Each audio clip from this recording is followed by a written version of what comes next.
Hi, and welcome back to another episode of Healthcare Simplified with Monroe Victor. And today in the studio, I'm very, very pleased to have someone that's very, very young, younger than me. I usually end up having old people in the studio.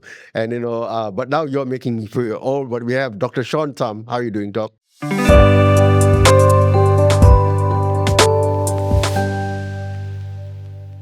Hi, Manvir. Yeah. I'm doing really well. Okay. I mean, it's been a busy start to the year. Yes. But I'm also really excited because you know that we got the MMA Career Guidance Conference going on. Yes. So really much looking forward to it and very pleased to be here with you together on today's session as well. Thanks for being here. So, I mean, we want to get right into this, right? So, MMA has got a career guidance fair that's happening, right? And I'll let you plug that when it is and where it is. But you represent one of the MMA arms, which is called SCOMOS. So it's SCHOMOS. Yeah. What does SCOMOS stand for, and which part of MMA is it plugged into? Right. So the MMA, the Malaysian Medical Association, is a large organization by itself, right? Yeah. So and of course it covers, because the medical industry is rather big. Right. So for the doctors itself, it covers a huge range. Okay. And in general in Malaysia, we got two main branches. Right. So the person on the street would know there's a private doctor and a public doctors in governments. Sure, absolutely. So for the private doctors, Right. It is a private practitioner society under MMA that looks after this cohort. Okay. And for the public servants, which is the government doctors, it is the section concerning house officers, medical officers, and specialists. Okay. The acronym is SCOMOS. SCOMOS. Yeah. That covers.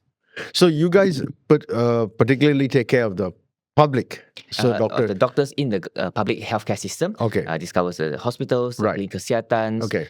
Yeah. So let's take a step back since you mentioned that, right? Let's look at the doctors who are in public. Now, what are the categories that they are in, especially for doctors? You said there's housemen, and these are trainee doctors. These are doctors that just come out of the university and they do their 2-year stint, which is in every different posting. They do 5 postings, I guess. 6 postings, but 6 postings. Yeah, 2 months per posting, and across 2 years, right? Right. So maybe let's sure. take a Go step ahead. back, right? So in general, just give a bit of a fun fact here. Right. So house officers are medical graduates who just completed their undergraduate degree. Okay. So you take 5 years of 5 years of studies. Yeah. And then once you're done, you start your housemanship. Housemanship is kind of like a probation period, Right. where you undergo training. People make sure there's a supervised training where people actually take care of you, make sure that your training is adequate. Right. Make sure that you are safe and competent doctor. I think that's the most important thing. Safe and competent. Okay, then once you're done with these 2 years, you do well, and then you become a medical officer. Medical officer. Yes. MO. MO, yes. Yeah.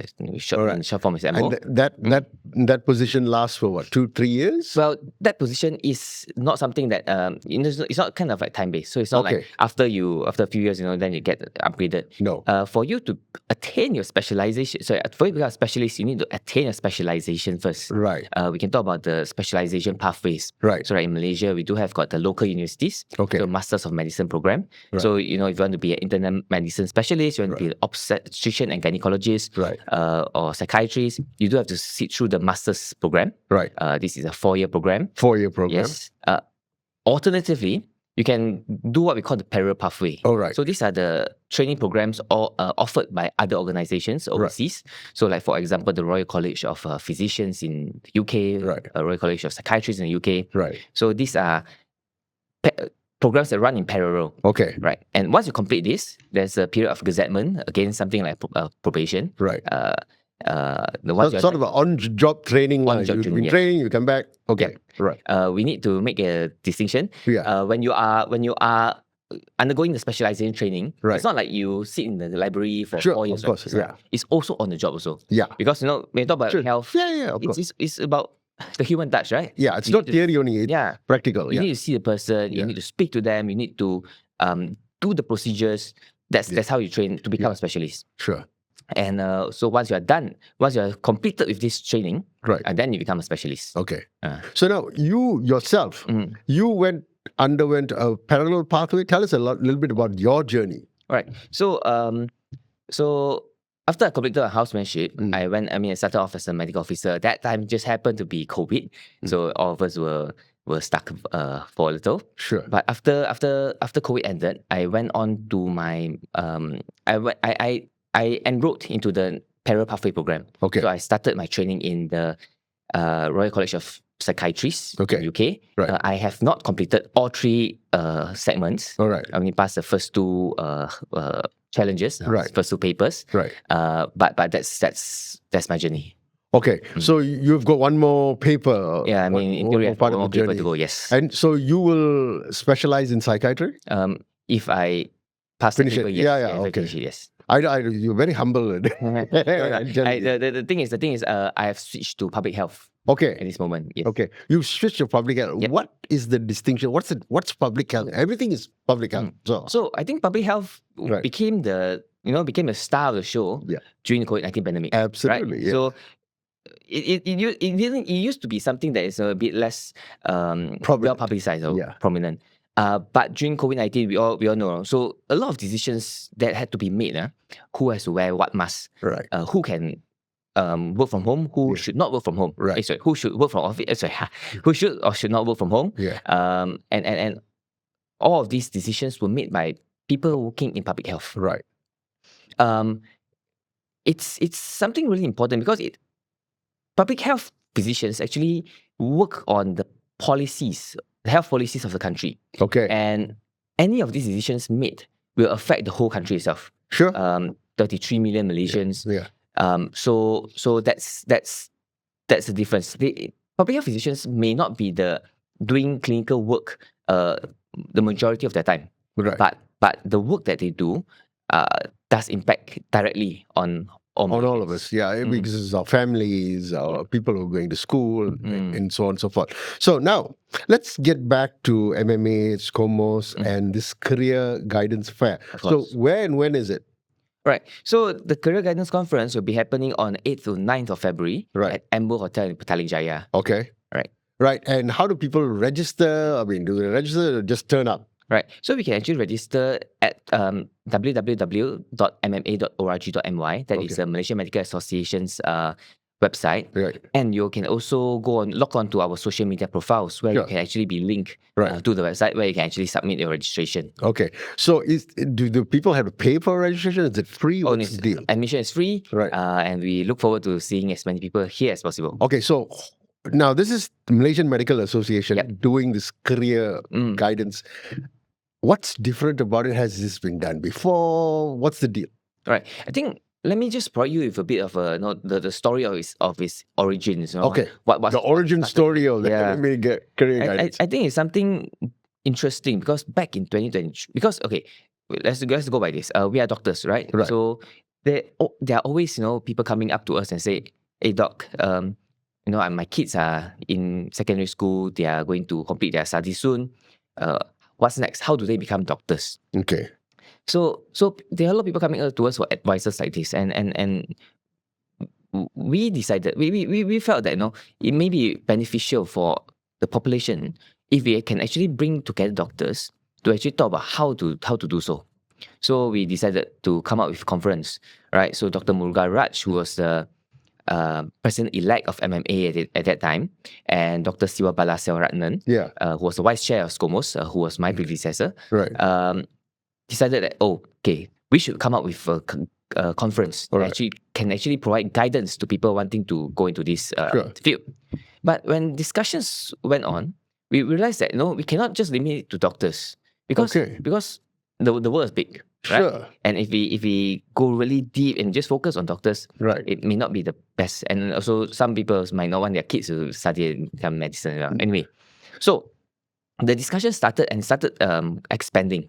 Started bringing in the architects, started bringing in the lawyers, the pilots.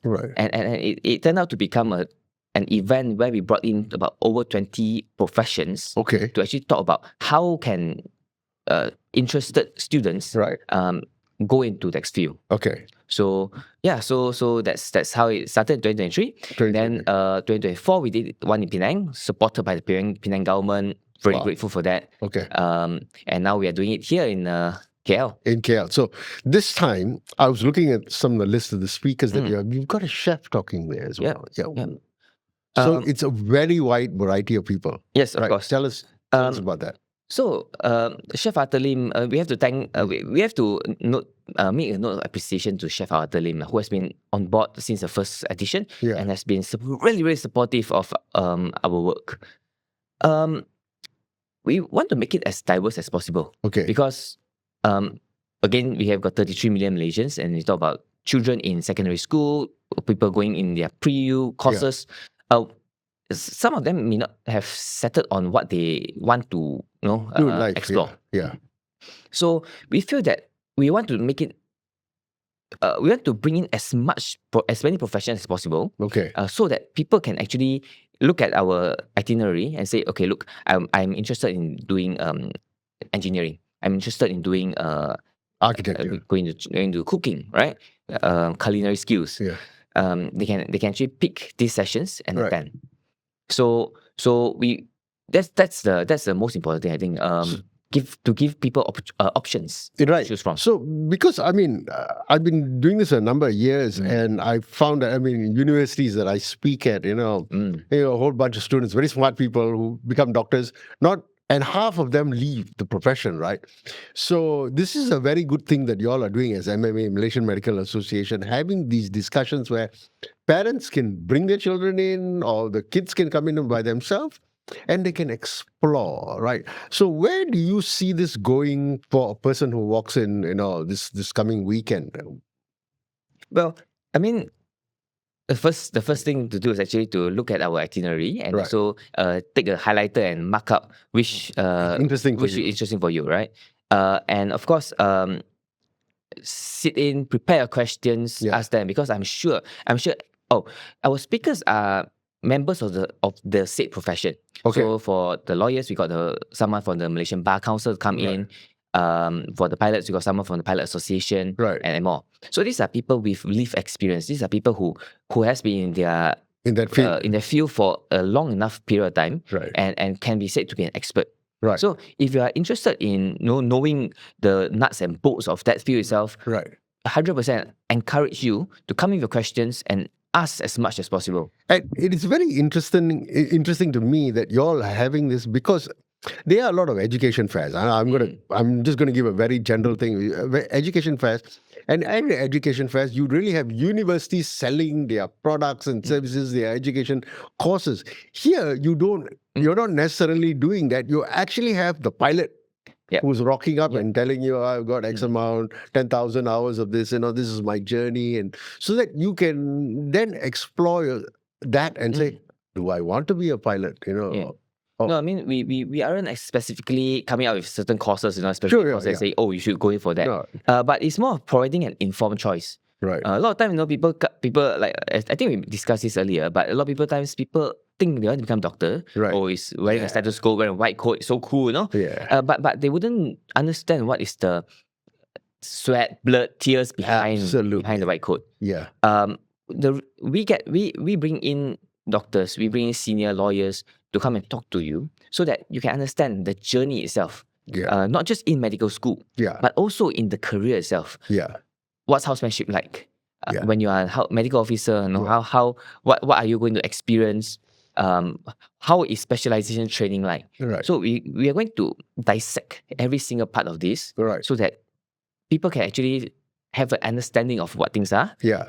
And if they are interested, they can of course speak to us to get further details. Right. But I think this is a good starting point, so that people actually can have a rough idea of what these professions actually do. And if they need more info, they have the contacts of these organizations, and they can contact them for further information later. No, since we have you here, Doc, so I've got a few questions for you. Your journey, did you actually, when you were a kid, already set out wanting to be a doctor? Because, I mean, the reason I'm asking is because in the past few minutes already, we realized that you started out somewhere and then you moved slightly. You're still within the industry, but you moved. So tell us a little bit about your journey. Right. So if you look at if you remember in primary school, we actually have got these report cards. And Yes. these report cards, right? For me, my primary school has got Right. ambition, Oh, okay. and doctor. Yeah. So first 4 years all doctor. Yeah.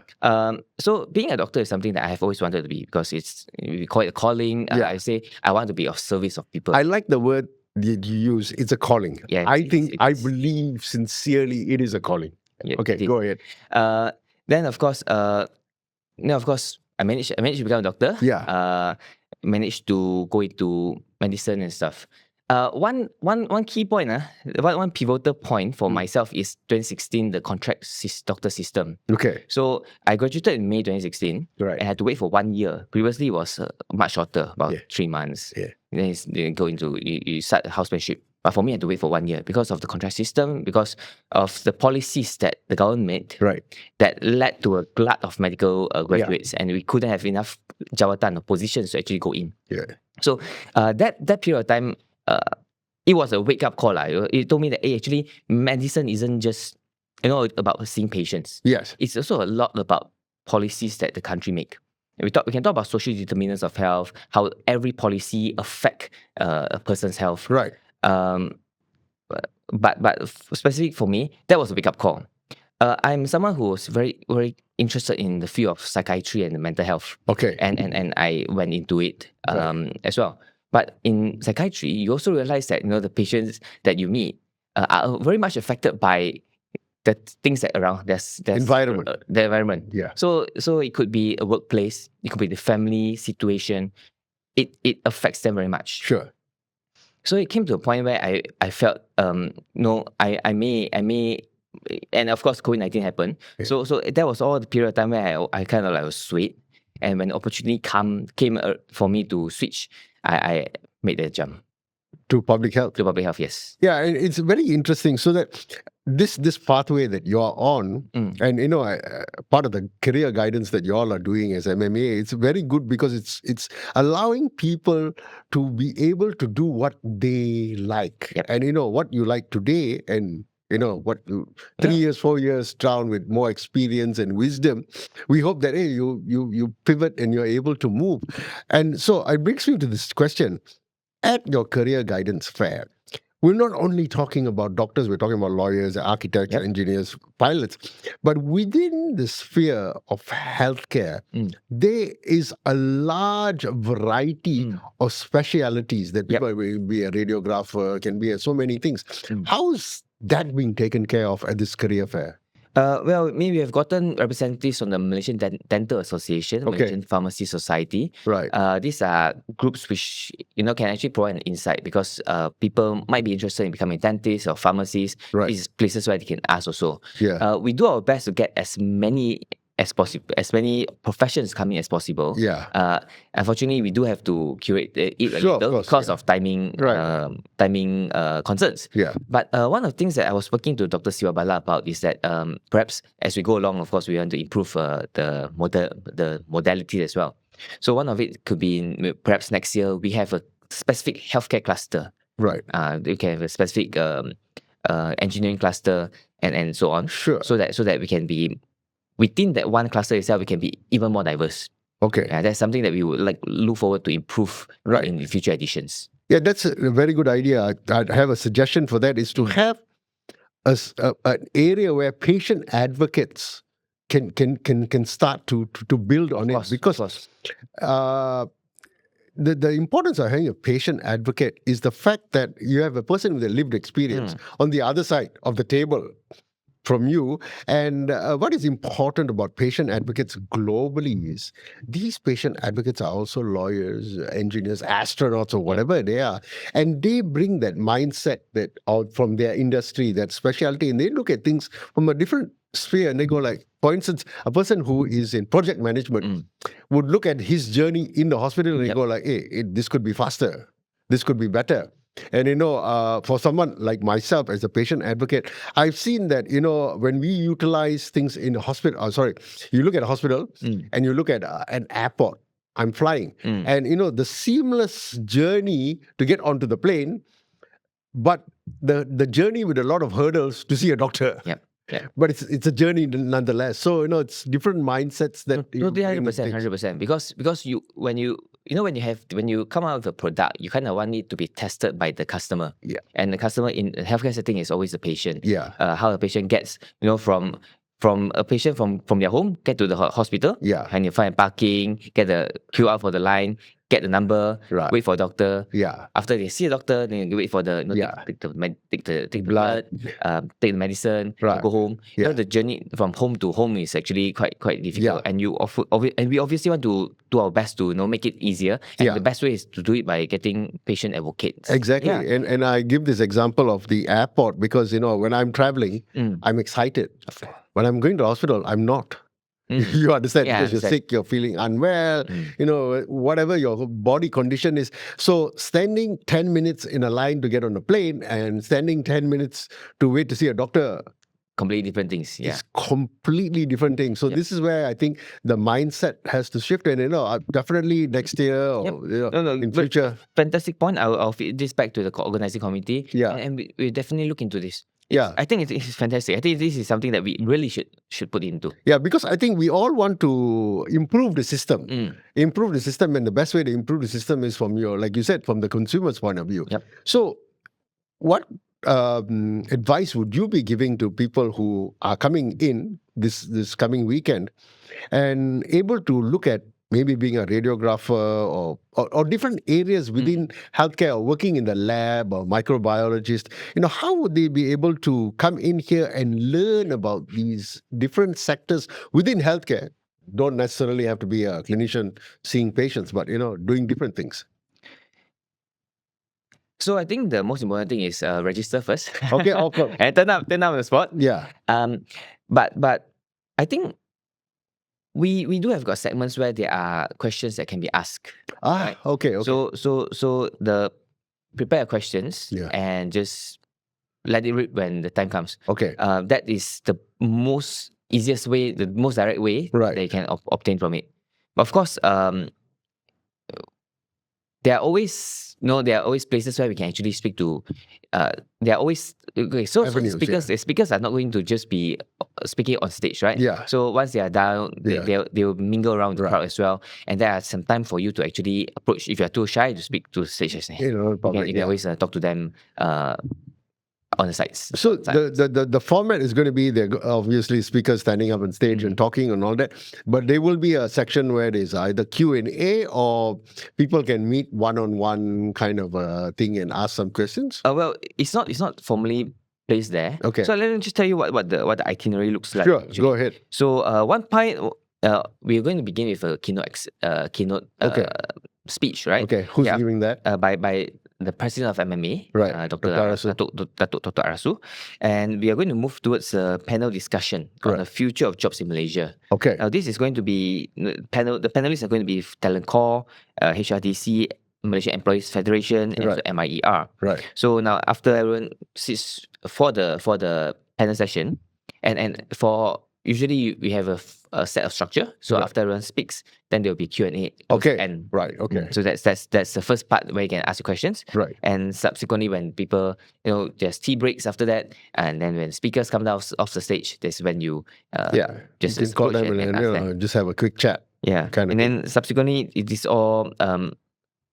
hourly slots. Okay, hourly slots. Sorry, half an hourly slots, 30-minute slots, where we actually listen to people from various professions. Okay, so this will be a 2-day session, and people get a chance to figure out, I need to be there for the 12 o'clock session or 1 o'clock session, and rock up there to be able to listen to those people and speak to them. Hopefully after that, we're going to take a quick break. We will come back with more right here on Healthcare Simplified with Monroe Victor with Dr. Sean Thum. Don't go away.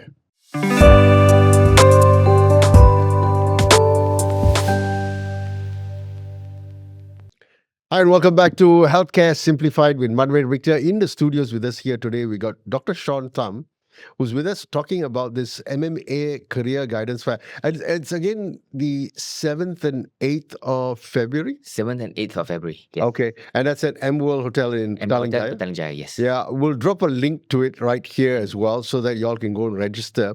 And from your the last couple of sessions that you had, what was the standout thing that you all learned about young people or parents coming out to find out? Well, I think the very interesting thing is that I think parents are very concerned for their children. Yeah. Of course, because Yeah. as parents, you definitely want your children to excel in life, right? Yeah. Excel in life. But we also notice that the children themselves are the one coming out with a lot of questions. So these are the, because our target group will be those secondary school students towards the end of their studies. Yeah. So we talk about 17, 18-year-olds. Yeah. And these are people who have got the sharpest questions Really? that you can ask the speakers itself. Okay. And I think this is great because you are answering directly their questions. Right. Instead of you ask your father, your parents may not be from that profession. Sure. This is an opportunity to actually go direct to the children. Now, because this is our students who are interested in the profession. Right. So someone like myself who may not be in that field, may not think in that way. So I may not have questions in that way. Yeah. But the students' questions were fantastic. Yeah. Yeah. And so, I mean, I like the fact of what you guys are doing because you're not actually selling a course or a product or services. You're actually providing a service to people of information, of education, and it's absolutely free. People turn up, ask these questions, and then they make their own decisions, but informed decisions about whether they want to go into this career or not, right? Yeah. I think even Dr. Muruga Raj and Dr. Siwabala didn't envisage this to actually achieve this much of impact that they did when they started off. Yeah. The whole idea was actually to provide an to provide enough knowledge and also information so that people can make their own decisions. Right. But then it transpired that actually when people go direct, when people had that platform to actually ask, right, people will actually gain more from it because it's direct. Right. So yeah, it's I would consider this has been quite a success. Yeah. And I really hope that it can actually expand even more, so that more people can come, more people can benefit from it. Have there been any anecdotes, any situations that have happened even in the last couple of ones that stand out for you when a parent said something or someone said something, then you go like, oh wow, we never thought of that, or any occasions where something really stood out from a member of the public that came for this, that made you think about expanding or changing the direction of how this career guidance fair has evolved over time? Maybe I won't be giving a specific anecdote or a specific example. Right. But I think internally, because we do collect feedback right after every session. Great. And in general, the feedback has been rather positive. Okay. And again, we have to generalize things a bit. But it was in the way how the sessions are conducted. Right. So of course, different speakers have got different ways, styles, right? Some people are happy to take questions along the way. Some people want to talk. But it is the more interactive component that because some speakers, really, really good speakers, they actually invite people to just raise their hand and just shout out the questions. And of course, we provide the mic. Yeah. These sessions were more popular. Yeah. And because of course when when people are talking, a question pops up, you want it answered ASAP, right? Yeah. And when people get this when this part is covered, people are obviously a bit more satisfied with the situation. Sure. I mean, it's turned out to be more of a town hall than anything else suddenly, right? Everybody is suggesting these things. So I just want to bring you back to healthcare and MMA. What are the other areas that you all are going to cover within healthcare that, you want people to like, hey, okay, note that and be able to register? I think at this moment, okay, so I think maybe perhaps in addition to just talks on how to become certain occupations, we do have got the psychiatrists coming in and just talk to talk a bit about taking care of your mental health. This is in general, right? In general, because we want to make sure that people, in their pursuit of whichever career path that they take, because stress doesn't happen just for healthcare workers. It's the lawyers, it's the pilots. We want to make sure that everyone can actually be at the most optimum level. Absolutely, yeah. So there are some segments like this. A segment with PTPTN, Okay. talking about how you can get your Loans. and then talk about their latest policies. Okay. In regards to because previously we were aware of this.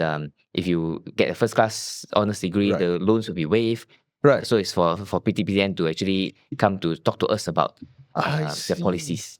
So it's very good that you have PTPTN there. You also have HRDC. What's that role?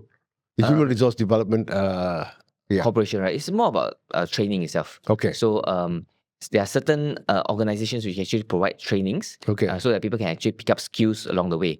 Okay. So it is for them to actually explain a little bit about their policies and also share a bit about their experience when they because when they conduct trainings, right? And when trainings are being dished out, how does it? What kind of things that they encounter? Okay. So this would be the things that we expect to hear from them, and of course, it's an opportunity for people to approach them directly and have their questions answered. Yeah, definitely. So what do you think is the plus point? I mean, you yourself, younger person coming into this, and you're now the vice chair of this kind of an event. What for you in your mind is a successful, not an event, but a successful person that comes to this? What in your mind is that person who comes in, who clicks on this button, registers, turns up, and then what in your mind? What's a successful person is one who gets their questions answered. Okay. So questions can come in many forms. It can come in, how do I send my kid to public university, this university? Right. Or it could be, how can my kid go into this profession? Right. So which universities are best? Right. Some questions will not be answered. Okay.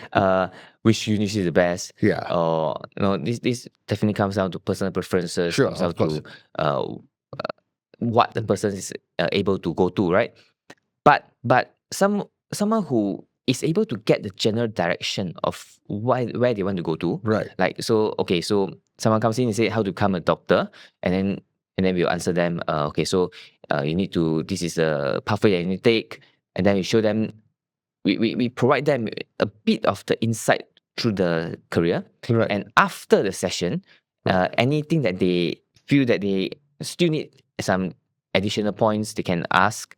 And once everything is completed, if we have provided them a good enough insight that they feel that, okay, I now have a better understanding of the career option that I want to take, right? Then I will feel that is a successful example. Okay.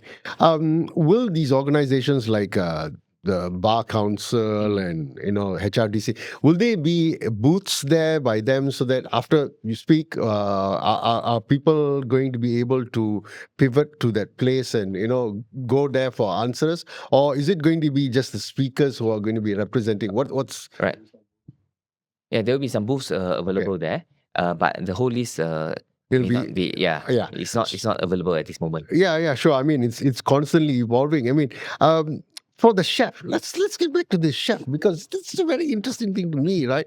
Tell me a little bit about the chef, and so he's going to be talking obviously about culinary arts, and where are we going with this? It's interesting because for the general public, perhaps not everybody would be becoming a chef as the top of their list, right?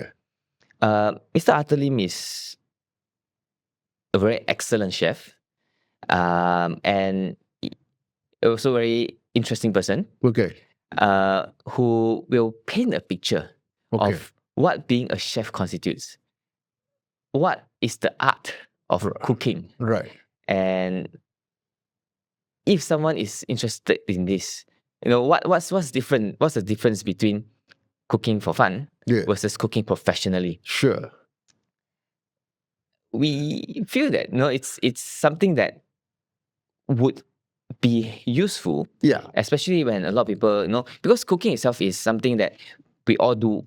Yeah. Most of us do regularly. Yeah. But there are people who may be considering moving into this profession, especially when you talk about, say, bakeries, you talk about, Sure. it's not just, because cooking is not just, in the restaurant, it can cover quite a bit, right? It can go even in the F&B. Sure. The F&B scene is so rather large. Right. So for people who are, or entrepreneurs who may be thinking of opening a cafe, Sure. Cooking itself is not, when you talk about cooking, it's not just the actual action of putting ingredients in the wok and then you whip out something in 10 minutes. It's also a lot about the business side of things, the management part of things, Right. that many of us wouldn't be thinking of. Right. And like here, it didn't come to my mind just now. But these are things that would have to be covered because and when the chef is there, he's going to be able to tell you personally what is available, and the whole business, the whole sector itself. Sure. It's very interesting because, I mean, a lot of people look at some of our professions, not mine, but some of our professions, and look like, being a doctor, very glamorous, wear a white coat, you sit down, nurses listen to you, all these things. Doctor, for lawyers, you rock up to court, these kind of things. For instance, a chef, and people think, great food. No, that's the product. That's the end product that they see. They don't see the amount of years of work to get to that point where you're able to be at the pinnacle of that, right? And yourself as a doctor, and I would say you're pretty young, you're still in the middle of that journey. Where are you seeing yourself go with your public health and policy work that you do? Well, I mean, right now I'm doing in public health. I also dabbling in public policy. I mean, to come hand in hand anyway, right? The idea is, eventually, if possible, it was going towards academia. So again, when people think about doctor, you keep thinking about clinician. Just clinician, right? Hospital, clinics, perhaps a bit of lab. But with I'm sure you are aware of the exodus from the public healthcare system at this moment. Not everyone left the country. Not everyone moved to the private sector.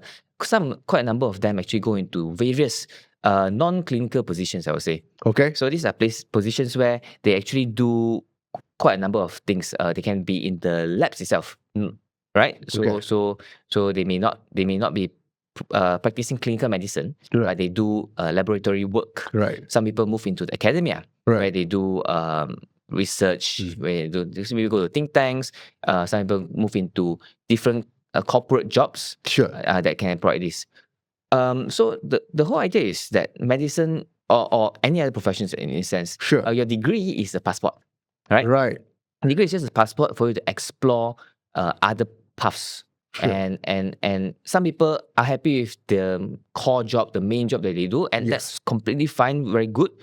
But some people may not feel that's something that they are comfortable staying in for the rest of their lives. And they feel like they might want to move on to something else. Right.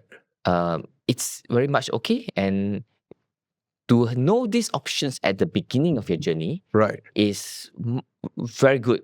So that you don't have to spend a couple of years spend a lot of time in one place and not knowing that the opportunity to actually move is available actually. I think we see that very clearly with law, in that sense that people go out and get a legal degree or an MBA, and it becomes a stepping stone to several other things.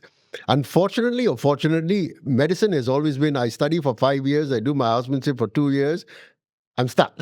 So there is a round peg, square hole, that kind of thing. But you have shown that there's a flexibility within it, and you're able to move from your clinician role. You've done some psychiatry. I'm sure that has helped you with public health as well, and going into this policy. And if you end up going into academia, I'm sure all these experiences are not detrimental, but they will add on to you. Of course.